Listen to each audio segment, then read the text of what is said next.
अस्सलाम वालेकुम dear students, my name is Iftikhar Ahmad और हम लोग फिजिक्स विद इफ्तिखार अहमद के साथ इस प्लेटफॉर्म के ऊपर मौजूद हैं। लास्ट लेक्चर के अंदर हमने गॉसेस लॉ की एप्लीकेशंस का आगाज़ किया। सर गॉसेस लॉ था क्या? गॉसेस लॉ था हमारे पास total electric flux through a surface is equals to 1/ε0 times of total charge enclosed by that surface. ये हमारे पास गॉसेस लॉ था। अब सर गॉसेस लॉ को यूज कहाँ किया जाता है? Gauss's law is use to find the value of electric field intensity due to different charge configurations. Sir जो गॉसेस लॉ है उसकी मदद से हम इलेक्ट्रिकल फील्ड इंटेंसिटी की वैल्यू को मालूम कर सकते हैं। लेकिन सर हमारे पास 3 एप्लीकेशंस हैं। पहली एप्लीकेशन लास्ट आर्टिकल में हमने पढ़ी, जबकि जो दूसरी एप्लीकेशन है वो हमने यहाँ पर पढ़नी है और नेक्स्ट लेक्चर के अंदर तीसरी एप्लीकेशन पढ़ेंगे। सर तीनों के अंदर खास बात क्या है? तीनों के अंदर खास बात ये है कि तीनों के अंदर हम इलेक्ट्रिकल फील्ड इंटेंसिटी ही मालूम करेंगे। दूसरी खास बात ये है कि तीनों के अंदर हमें एक सरफेस इमेजिन करनी है, that is a Gaussian surface. Sir what is Gaussian surface? Gaussian surface के बारे में 2 बातें हैं। नंबर 1 सर ये असल में एग्जिस्ट नहीं करती, हम इसको इमेजिन करते हैं to find electrical field intensity. Number two इसकी खास बात ये होती है कि एक क्लोज सरफेस होती है। पहली बात ये है कि ये इमेजिनरी सरफेस होती है, दूसरी बात ये है कि ये क्लोज सरफेस होती है। सर इसका मतलब ये सर्कल नहीं हो सकता, बिल्कुल ये सर्कल नहीं हो सकता। क्यों? क्योंकि circle is not a close surface. Circle 2 dimensional होता है, सर्कल से आपकी उंगली गुजर सकती है। तो सर ये क्या होगा? ये कोई 3 डायमेंशनल सरफेस होगी, लाइक सफेयर हो सकता है। सफेयर फुटबॉल में से आपकी उंगली पास नहीं कर सकती। अगर राउंड किस्म का वाटरमेलन हो उसमें से भी पास नहीं कर सकती, तो वो भी एक सफेयर कंसीडर होगा। उसके बाद सर क्लोज सरफेस की और एग्जांपल, ये कोई सिलेंडर भी हो सकता है, सिलेंड्रिकल शेप। मैंने लास्ट लेक्चर में बताया था अगर हम सर्कल को एक तरफ को बढ़ाना शुरू कर दें तो जो शेप हासिल होती है उसको सिलेंडर बोलते हैं। ये कोई क्यूब भी हो सकता है, ये कोई बॉक्स भी हो सकता है, ये कोई क्यूबाइड भी हो सकता है, ये कोई रोम्बाइड भी हो सकता है। ये मैथमेटिकल टर्म्स हैं, शेप्स के नाम हैं, खैर हमने यहाँ पर डिस्कस नहीं करने। लेकिन जो भी हो सर, एक इमेजिनरी होगी, दूसरी क्लोज होगी। आज जो सेकंड एप्लीकेशन है उसका टाइटल है electric field intensity due to an infinite sheet of charge. हमारे पास एक फ्लैट शीट है, प्लेन शीट है, आप देख सकें तो ये इमेजिन कर लेता हूं, ये एक फ्लैट शीट ऑफ चार्ज है। इसके ऊपर चार्जेस फैले हुए हैं, इस साइड के ऊपर भी पॉजिटिव चार्ज मौजूद है और शीट के या दीवार के दूसरी साइड के ऊपर भी पॉजिटिव चार्ज है। सर अगर पॉजिटिव है तो लाइंस आउटवर्ड होंगी, इस साइड से इधर को जा रही होंगी। यानी सर आप कहना ये चाह रहे हैं कि शीट के ऊपर चूंकि पॉजिटिव चार्ज है तो इसकी लाइंस आउटवर्ड होंगी, वो इधर को जा रही होंगी। जब वो इधर को जा रही होंगी वो इस साइड के साथ 90 डिग्री के एंगल पर होंगी। 90 डिग्री के लिए हम एक टर्म यूज करते हैं normal to the sheet. Sir जो लाइनें इधर जा रही होंगी वो भी शीट के साथ नॉर्मल होंगी, 90 डिग्री का एंगल बना रही होंगी। लेकिन सर अगर ये इनफाइनाइट एक्सटेंट की या इनफाइनाइट हद तक फैली हुई शीट है तो हम इसको डिस्क्राइब कैसे करेंगे? हम इस शीट का फाइनाइट पोर्शन लेंगे। फाइनाइट पोर्शन मतलब लामहदूद शीट है, लामहदूद हद तक ऊपर जा रही है, लामहदूद हद तक नीचे जा रही है। सर इसका फाइनाइट पोर्शन क्यों लेते हैं? फाइनाइट पोर्शन इसलिए लेते हैं क्योंकि इसकी चार्ज डेंसिटी यूनिफॉर्म है। ये आपके पास वो शीट है, इसकी चार्ज डेंसिटी यूनिफॉर्म है। Sir what is charge density? Charge density होती है चार्ज पर यूनिट एरिया, यानी 1 मीटर स्क्वायर के ऊपर कितना चार्ज फैला हुआ है उसको बोलते हैं surface charge density denoted by sigma. मैं दोबारा बोल देता हूं, चार्ज डेंसिटी क्या होती है? सर चार्ज डेंसिटी होती है चार्ज पर unit area, is called as charge density denoted by sigma. Sir charge measure होता है कूलम्स में, एरिया मीटर स्क्वायर में, तो इसका यूनिट बना कूलम ओवर मीटर स्क्वायर, या कूलम पर मीटर स्क्वायर इसका यूनिट होगा।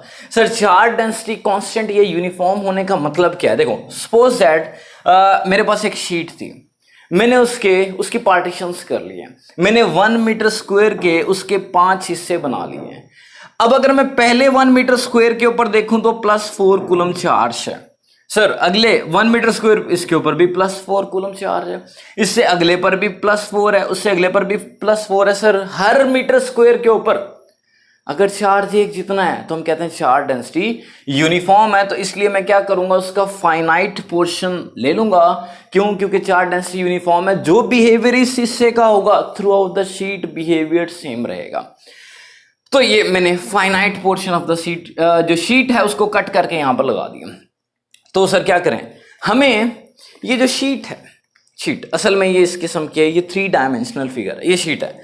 मुझे इस शीट से इस पॉइंट के ऊपर, इस पॉइंट का नाम पी है, इलेक्ट्रिकल फील्ड इंटेंसिटी चाहिए। बिल्कुल सर होगी, क्योंकि लाइनें बाहर को जा रही हैं, यहाँ पर फील्ड की स्ट्रेंथ कुछ ना कुछ जरूर होगी, वो डिटरमिन करनी है। तो क्या करेंगे सर आप, मैं करूंगा ये, मैं एक गॉसियन सरफेस इमेजिन करूंगा।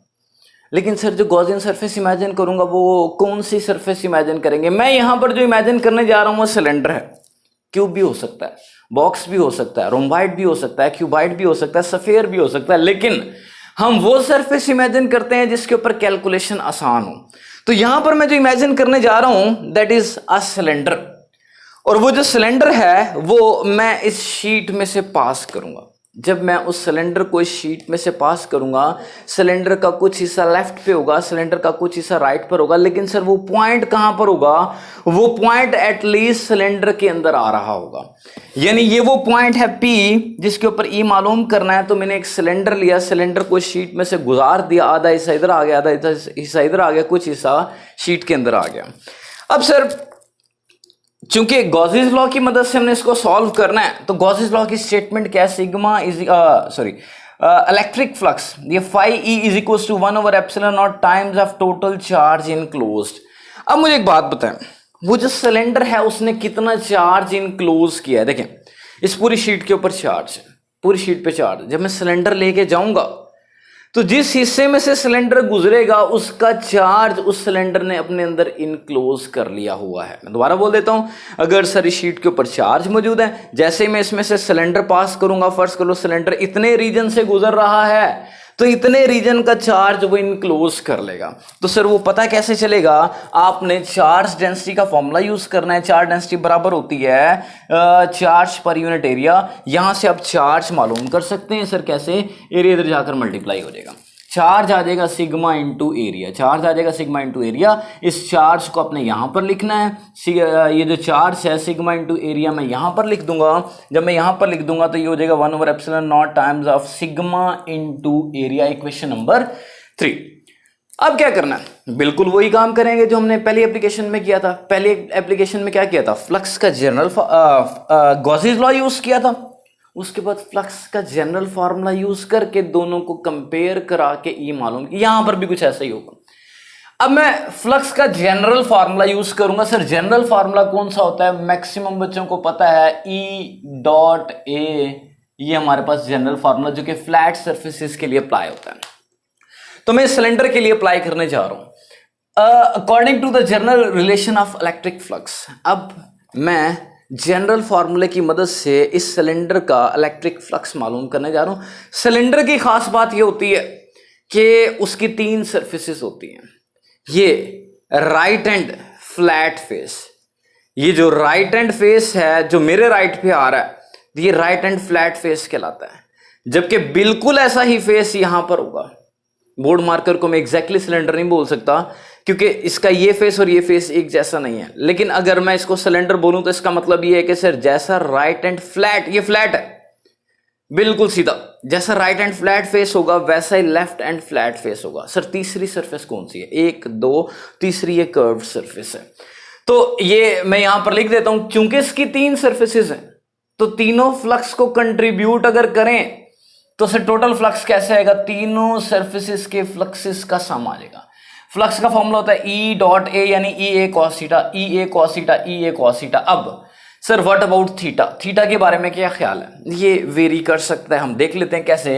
ये है हमारे पास सिलेंडर, सिलेंडर का ये है राइट एंड फ्लैट फेस। अगर आप इसको गौर से देखें तो ये वर्टिकल आ रहा है और इसमें से लाइंस इधर को जा रही थी। ये वर्टिकल आ रहा है, उसमें से लाइंस इधर को जा रही थी, इधर को जाने का मतलब इलेक्ट्रिक फील्ड इधर को होगा। तो सर एंगल कितना बन रहा है? आप में से मैक्सिमम लोग कहेंगे सर ये इसका एरिया है, इसके साथ इसका 90 का एंगल बन रहा है। लेकिन हमने एंगल एरिया के साथ नहीं देखना होता है, हमने वेक्टर एरिया के साथ देखना होता है। सर अगर ये वर्टिकल है तो वेयर इज वेक्टर एरिया? वो इसके 90 डिग्री के ऊपर होगा, वो हॉरिजॉन्टल होगा, इस साइड पर होगा, ये वेक्टर एरिया होगा। तो ई का वेक्टर एरिया के साथ चूंकि दोनों पैरेलल हैं, एंगल क्या बनेगा? 0 डिग्री बनेगा। तो यहां पर मैं लिखूंगा 0 डिग्री, इस थीटा की जगह 0 लिख दूंगा। सर राइट हैंड फेस हो गया। अब आ जाए लेफ्ट हैंड फेस। ये लेफ्ट हैंड फेस है, लेफ्ट जो कि इधर को होगा, इधर से लाइनें इस तरफ को जा रही हैं, इधर को जा रही हैं, तो सर इसका मतलब ये है कि ई की डायरेक्शन ये होगी, ई की डायरेक्शन उस साइड पर होगी। तो सर व्हाट अबाउट दिस, ये जो लेफ्ट हैंड फेस है, ये लेफ्ट हैंड फेस ये भी फ्लैट है लेकिन वर्टिकल है। तो सर एंगल कितना बना, आप में से मैक्सिमम लोग कहेंगे सर 90 डिग्री बना। 90 नहीं बन रहा, क्यों नहीं बन रहा? क्योंकि हमने ई का एंगल एरिया के साथ नहीं देखना होता बल्कि वेक्टर एरिया के साथ देखना होता है। सर अगर ये वर्टिकल है तो वेक्टर एरिया क्या होगा, हॉरिजॉन्टल होगा। अब वेक्टर एरिया ई के साथ पैरेलल हो चुका है, तो इन दोनों का एंगल कितना होगा, 0 डिग्री होगा। तो सर यहां पर आ जाएगा 0 डिग्री। अब आ जाए हम कर्व्ड सरफेस, ये है कर्व्ड सरफेस, ये है इसका, फर्ज करें ये हमारे पास क्या है, इसका एरिया।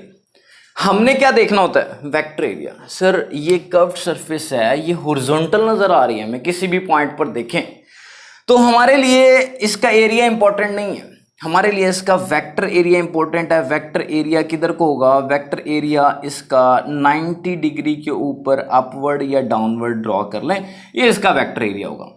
वेक्टर एरिया आ रहा है ऊपर। सर व्हाट अबाउट ई, ई या तो लेफ्ट पे आ रहा है, ई या तो राइट पे आ रहा है। अब देख सकते हैं ई या तो राइट पे आ रहा है, ई या लेफ्ट पे आ रहा है। Sir what about vector area, vector area आ रहा है वर्टिकली अपवर्ड, वो इसके साथ देखें तो भी 90 बन रहा है, इसके साथ देखें तो भी 90 बन रहा है, तो यहां पर एंगल आएगा 90। और ये साइड वैसे भी फ्लक्स को कंट्रीब्यूट नहीं करती, क्यों? क्योंकि लाइनें ये तो इधर को जा रही होती हैं, ये लाइनें इधर को जा रही होती हैं, इससे निकल के ऊपर को कोई लाइन नहीं जाती। तो सर इसका मतलब ये हुआ cos 01 हो गया, ये भी cos 01, ई ए प्लस ई ए बचेगा, प्लस cos 90 0 हो गया, 0 इंटू दिस 0 हो जाएगा, ई ए प्लस ई ए 2 ई ए हो गया। तो ये हमारे पास फ्लक्स का दूसरा फॉर्मूला आ गया। एक गॉसेस लॉ से आया ये, और दूसरा जनरल फॉर्मूले से आया ये। अभी हमने इन दोनों को कंपेयर करना है। Comparing equation number 3 and equation number 5। जब मैं इनको कंपेयर करूंगा, लेफ्ट लेफ्ट के बराबर, राइट राइट के बराबर हो जाएगी, 2EA 1/ε0 इंटू सिग्मा 2A के बराबर हो जाएगा। रिपीट सर, जब मैं इन दोनों को कंपेयर करूंगा, लेफ्ट हैंड साइड के बराबर हो जाएगी, इसकी राइट हैंड साइड के बराबर मैंने लिख दी। एरिया से कैंसिल हो जाएगा दोनों साइड्स पे।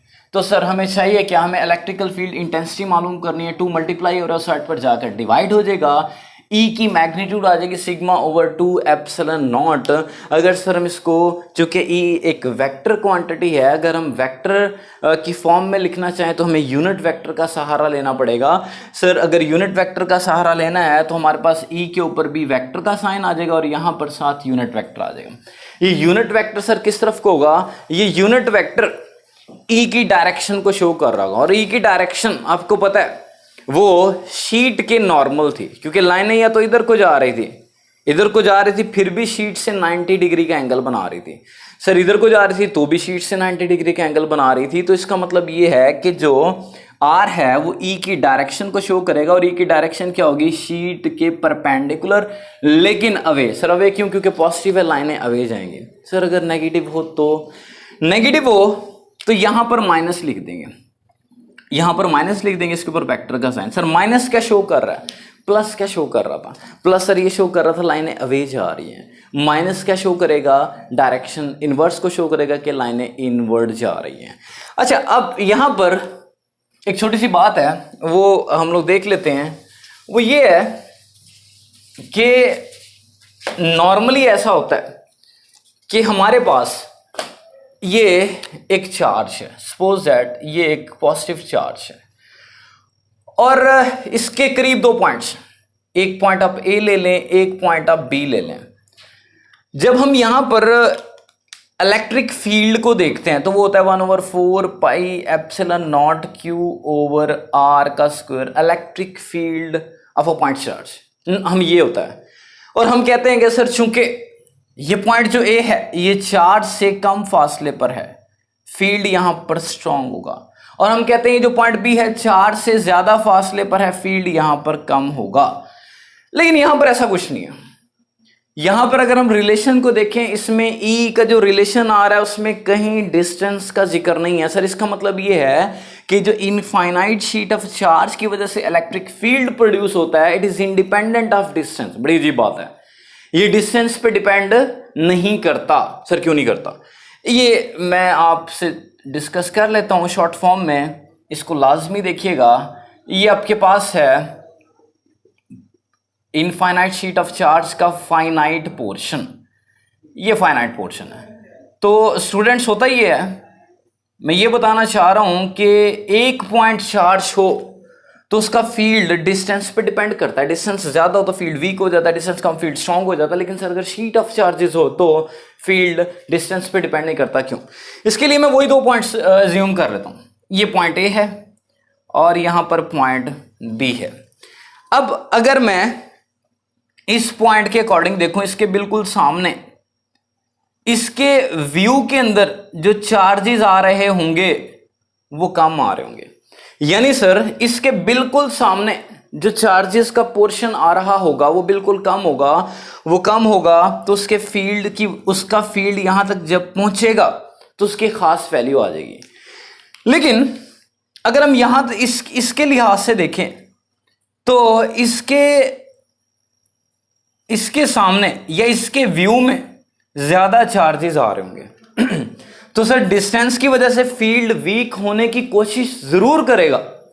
लेकिन सर इस केस में चूंकि ये दूर है, इस केस में जो कंट्रीब्यूशन होगा वो ज्यादा चार्जेस का होगा। इस केस में चूंकि ये करीब है तो इसके व्यू के अंदर कम चार्जेस आ रहे होंगे। कम चार्जेस आ रहे होंगे तो कंट्रीब्यूशन कम का होगा। लेकिन सर ये पॉइंट दूर है तो इसके व्यू के अंदर ज्यादा चार्जेस आ रहे होंगे। जब ज्यादा चार्जेस आ रहे होंगे, मीनार पाकिस्तान के ऊपर मैं खड़े होकर अगर शहर लाहौर को देखूं तो मुझे बहुत सारे घर नजर आ रहे होंगे। लेकिन सर अगर आप गली में खड़े होकर देखेंगे तो क्या होगा सर? गली में खड़े होकर अगर मैं देखूंगा तो मुझे चंद एक घर नजर आएंगे। अगर मैं करीब से देखता हूं तो सर कम चार्जेस कंट्रीब्यूट कर रहे हैं। सर अगर ज्यादा दूर से देखता हूं तो ज्यादा चार्जेस कंट्रीब्यूट कर रहे हैं। इसका मतलब सर ये कि डिस्टेंस इस पॉइंट के ऊपर फील्ड को वीक करने की कोशिश जरूर करेगा, लेकिन चार्जेस ज्यादा होने की वजह से वो उसके अफेक्ट को, चूंकि ज्यादा चार्जेस है, वो उसके अफेक्ट को कम नहीं होने देंगे बल्कि ई को कांस्टेंट कर देंगे। Thank you so much. इस लेक्चर को ध्यान से समझिएगा। और ये जो टॉपिक है ये बोर्ड में 12 लॉन्ग क्वेश्चन के तौर पे आ चुका है। Thank you so much. Allah हाफिज़।